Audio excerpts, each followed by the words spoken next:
I genuinely felt like what you said right now, like I have to give my 10th board exam and I can't enter the hall because that anxiety that you feel in school, that what happens if I lose my, entry hall, whatever, pass. We've all felt that in 10th or 12th boards, right? Like you have to really keep it safely. What if it's questioned, your roll number is correct or not? I won't be able to give my exam. Just imagine that anxiety around the idea of whether you belong here or not. It's really huge. And I think not enough attention has been given to that psychological impact of SIR. No doubt that Vijay is a very, very relevant and a huge factor. And I think after DMDK, Vijay Kant had made a very significant debut with around just over 8% in his first election, which is why Jayalalitha tied up with him and he was part of the government at the time. After that, I think this will be the biggest. And to our young people, and I did speak to some of them, like, do you have a vote? They said no, but we will get people in our family, our parents, our relatives, all of them to vote for Vijay. TMC or even the left front with earlier, because it was more localized, more street fighter kind of attitude. But its cadre, when it will be in power, suppose it is in power in next 15 years, it may turn out to be a West Bengal kind of cadre. But now its cadre is more behaving like a National Party cadre. So I think that street fighting ability has this regional and national party dichotomy there. Moving on to delimitation. Do you think this is the end of it, or we're going to see more of it, Sobhana? I mean, this is a problem in which Congress and BJP, two national parties, had the same thought. In 2001, A.B. Vajpayee's government, again reviewing this problem, decided to continue with the trees. So there is a structural issue. There is a big structural issue that our country has grown in two different directions. The north and the south divide. Yes. Saying a voter in Uttar Pradesh or Bihar, a worker, that you need to have less political power because your state has lot more population and you have produced more children. I think the direction of this debate will also be decided by the February 2027 Uttar Pradesh elections. I think a lot of how the country thinks and the way forward will be decided. Men will feel offended that they will have to part with some part of their pie of the 543 seats. So let's increase the pie and give women reservation out of 33%. So men essentially in raw numbers won't be losing out. That's the way we are approaching this. They actually say that this is the logic behind it. On this point, there's unity across the aisle. It's not just BJP. Everyone, all the men sitting there in Lok Sabha, majority of them agree. अंग्रेज अपना लगान और news laundry अपना हफ्ता कभी नहीं छोड़ते. I'm back as your host this week. As Abhinandan is away, he shall join you next week. So you will have your regular host back. Till then, it's me. I'm back from West Bengal. So I have a lot to share in terms of what I saw on the ground, what our team covered for News Laundry. So we shall do that. We also have Pooja, who spent how many days in Tamil Nadu? About 2.5 weeks in Tamil Nadu and a week in Kerala before. So Pooja is editorial head for reporting with special focus on politics and social justice at our partner organization, The News Minute. Kerala we spoke about, so we want to know about Tamil Nadu from you. And in studio, we have Anand Vardhan with us. Hi, Anand. Hello. Later on in the show, we will have Sobhana Nair joining us. She's senior deputy editor at The Hindu. And we will be discussing delimitation with her. So that shall happen in the second half of the show. Before I give you the headlines, please do remember to subscribe and support News Laundry and the News Minute. We were able to top our NL Sena on elections. So thanks a lot to you guys. Thanks to you, we were able to hit the field, do the kind of reporting that we can. I hope you caught Srinivasan Jain's report from West Bengal on SIR. I think it's one of the most pertinent video reports to have come out of West Bengal this election season. And after his report, actually, a lot of mainstream media also then started kind of focusing on detailed reports. So do check that out. Thank you again for topping our NL Now elections. Continue to subscribe and support News Laundry because without you guys, we are nothing. So, with that, let's get to our headlines for the week. After yesterday's polling, you see a lot of journalists say that he was underestimated in the run up to elections. He could actually have a huge even if could make a significant entry, which has then ultimately led to a sort of a collapse for NDA. So it is pretty much DMK and Vijay. How correct is that analysis, and what did you see on the ground? The attraction for this new person. His supporters are more vocal. They're more, he's a film star, so there's a lot of glitz and glamour. So there is that curiosity. I know people who were not going to vote for him, perhaps, but still went and saw him in his rally because it's a guy they've kind of grown up watching his movies and all of that. They just went to see him in the rallies. How many of them will turn up and vote for Vijay is another question. But I think, yes, he will eat into everybody's vote, Manisha. Not just initially they thought he will eat into DMK's votes. Overall, ADMK has its 15 to 20% loyal vote base, which is tried and tested. Even after Jayalalitha, they will continue voting for ADMK. EPS is not he's not a huge star personality. He doesn't make the kind of speeches that Vijay or even Udayanidhi Stalin or Stalin make. He's a guy who works on the ground, but he's managed to consolidate his party quite well from a place where we didn't know if it'll go beyond 5 years, right? After Jayalalitha's death in 2016. Yeah. He's managed to hold it all together quite well, eliminated all the possible contenders for the top post. And now he's the undisputed number one in the party. And I hear that Amit Shah trusts him much more than he trusts his own party people, at least for the time being. So, Anand, which election have you been following, which state, and which is most exciting to you? And I want you to give us sociological, psychological, and electoral answers to this. 2 states, Tamil Nadu and Bengal, different economic realities from in both the states, but very similar culturally, in the sense deep pride in language and culture, extremely religious society also. I feel like when I went to West Bengal this time, I actually quite noticed how deeply religious people are there.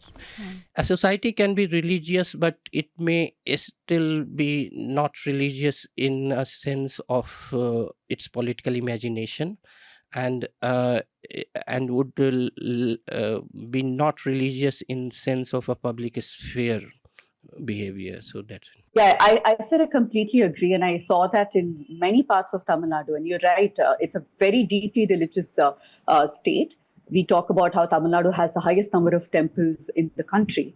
And you can see that in Madurai, the BJP and the right-wing ecosystem, Hindu Makkal Kachi and several others, put a lot of time and energy in trying to whip up sentiments related to one hill called Tiruparankundram. There's a dargah there is a temple, and they said that. So they went to court. The contention is that they wanted to pass by the dargah and light the lamp on this festival called Kartigai Deepa on the top of the hill. Whereas for many other years, the dargah functioned peacefully, and then there is a temple at a slightly lower place, and they would light the lamp there. It was something as simple as that. They tried to kind of blow it out of proportion and make it a religious thing. I spoke to people in Madurai, people who are religious, and I went near the temple. There are hardly people who say that we will vote for BJP based on this. I found 3 or 4 people, and incidentally, they were not even from the same district. They traveled from some other place.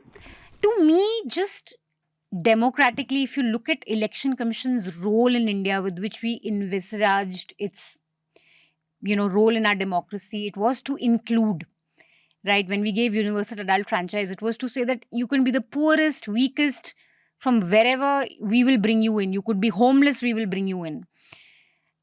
And from that mandate, it has now decisively an exclusionary mandate, this election. The spirit was not of inclusion or to clear the roles. It was really how we can exclude people. To me, it was very clear. It was very disturbing to see. And at one level, all other electoral considerations of what your issues are, people have no love for TMC there. A lot of people have huge complaints when it comes to education, especially government school education has gone to the dogs there. But very difficult to note all that when you saw people go through this complete psychosis, fear of being struck out, not knowing why they've been struck out, how they're going to get in, what it means for them. Does it mean no schemes? Does it mean now We won't get jobs. Does it mean as a migrant worker now my epic ID will be asked when I go to work, and if I can't show, that means I'm not going to get work because I'll be a suspected Bangladeshi. Everything around it, it's become a test of citizenship. That kind of pressure and psychological kind of, there's no other word for it. It's an identity crisis that was unleashed on people. It was very disturbing for me to see. Makes you work on a daily basis. I mean, apart from earning your livelihood, managing your house, you have to also keep on proving to the state that I am part of this establishment. It feels like and that too for a person who voted in 2024 to again stand in queues. Of course, I mean, it's very difficult to explain and it's very difficult to understand the reasoning behind it. And without, I mean, we obviously some amount of maliciousness cannot be ignored, considering what all you have just spoken about, and you've seen it in West Bengal and the other reports that have emerged from the state. And we all knew when it happened in Bihar that that was just the semi-final. The final, all this exercise was geared towards West Bengal. At least that was the political speculation on at that point of time. Yeah. The Constitution Bill 2026, aimed at fast-tracking women's reservation, failed to pass in Lok Sabha after failing to secure mandatory two-thirds majority. Although this was not about women's reservation at all, as we know. This was more about delimitation. It was coupled with the push to increase seats along with the census. So we can discuss that. There is a structural issue. There is a big structural issue that our country has grown in two different directions. The North and the South divide. Yes, it is something that we all want to avoid talking about, considering how divisive it can get. But this is a divide that cannot be ignored. Now, you have southern states and you have many other smaller states who have controlled their population vis-a-vis, say, UP and Bihar, where population has not been controlled for various historical reasons. It is not that they need to be blamed. I mean, they also, I mean, it's a long historical, economic reasons that come into play in terms of population. But the fact is that you have a country which is which is walking in two different directions. And if you want to keep it together, then you have to address the big structural problem, which is the first past post system. Policy discussions that you were saying that should happen, I feel there should be a very robust discussion also between states. That look, okay, UP and Bihar, we have this problem of population. We want to give proportional representation. This is what we propose. What do we do with South feeling like it has more say on its own, more federalism for the South, whereas that they don't continuously keep feeling that, okay, we now have to take care of our poorer cousins all the time, What do we do in terms of making sure that we are... one thing is, has not South benefited from their poorer cousins? Of course, they get Bihar has built all of South. And they get cheap labor. I disagree, but they have got cheap labor, cheap minerals, the freight equalization policy, and all that has benefited the South. It has not been the one-way street. So I think they should not be on this high horse. I think that is an important point. I feel like Bihar, I agree West partially, Bengal and Uttar Pradesh have built all of India. So I think we keep forgetting these things. That anybody has built anything. Let me register that. But quickly on the point of federalism, Manisha, it's not an abstract concept for people in the South, perhaps even for Punjab and the northeastern states, because I'll give you two quick examples. PM Shri is essentially sponsored scheme. Funds were not being released to Tamil Nadu because they refused to take up the three-language policy, which was coded in NEP, and they said that the funds for PM Shri will be given only if you accept NEP. Because of that, what does it mean? Teachers are not getting salaries, right? Students in government schools are not being able to function. Kerala, for example, did not get funds for many of their schemes, including Life Mission, because they refused to put boards in Hindi. Can you imagine? And they're saying rural Kerala, who will understand Hindi? Why do we have to put it in Hindi? Let's put it in English otherwise. They said, no, we will not release the funds till then. For people in the South, federalism is not an abstract concept. It is a lived reality. These are two very superficial examples I gave. I can get into it in a longer conversation. If a delimitation is done only based on population, it is penalizing states that have done better. Nobody is anybody's poorer cousin. Let's not use that term at all, because that in itself makes somebody seem very inferior. Therefore, start with a favorite word, chronology. How did this conversation begin? Somewhere in second week of March, the government started sending informal feelers to various political leaders, to actually the floor leaders of various political parties, asking them to please come and meet Home Minister and a few of ministers, where they wanted to discuss, and the invite was sent that we want to advance the implement of women's reservation bill, and we want to bring an amendment. Please come and see. On March 19th and March 20th, there were two meetings. A Home Minister met DMK, a delegation of DMK leaders led by Kanimuri, and they also met another delegation of Samajwadi Party led by Ram Gopal Yadav. Now, this is a very interesting anecdote, and I think I should share it with you. The government was so desperate because SP, all the opposition parties were skeptical, considering the trust deficit between them and the government. They were not willing to go for these meetings, and they had sort of postponed. They had given multiple excuses just so that they don't have to sit across the table from them. So, ahead of the Samajwadi Party meeting, Law Minister Arjun Meghwal. So the meeting is at 10:30 at Kiran Rijiju's residence. Ram Gopal Yadav is supposed to go. The other SP leaders have reached Ram Gopal Yadav's residence at 9:30 a.m. An hour before the scheduled meeting. The Law Minister Arjun Meghwal reaches Ram Gopal Yadav's residence in the morning, saying, "This is Rajasthani tradition. We respect the guests, and therefore I have come to take you for the meeting." So that was the level of government's, for lack of better word, desperation. The last word, let me put it like this, like and this politicization will spill over to the ultimate thing, that the Delimitation Commission, when it will be formed, I can foresee that this Delimitation Commission, it would be have a retired Supreme Court judge. It will be have a commissioner from the Election Commission. Now, who are these people? What they are doing? What is their background? That is the next thing that I am foreseeing.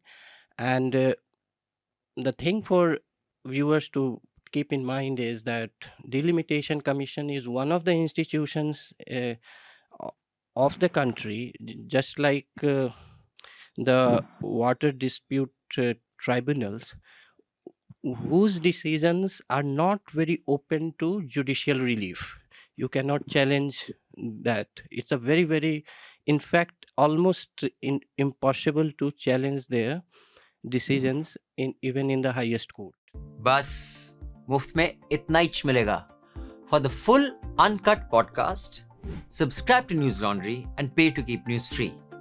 The best way to listen to the Hafta and indeed all our podcasts is through the News Laundry app. You can download the app by clicking on the links given in the show notes. So do download our app and get the best podcast experience. And also pay for news and support a new news media ecosystem that News Laundry is trying to encourage, where we are accountable to you because we run on contributions that you make. We don't take government ads, we don't take corporations ads, so that news serves the public, because when the public pays, the public is served. Subscribe to News Laundry, click on the link in the show notes below and proudly say, I pay to keep news free.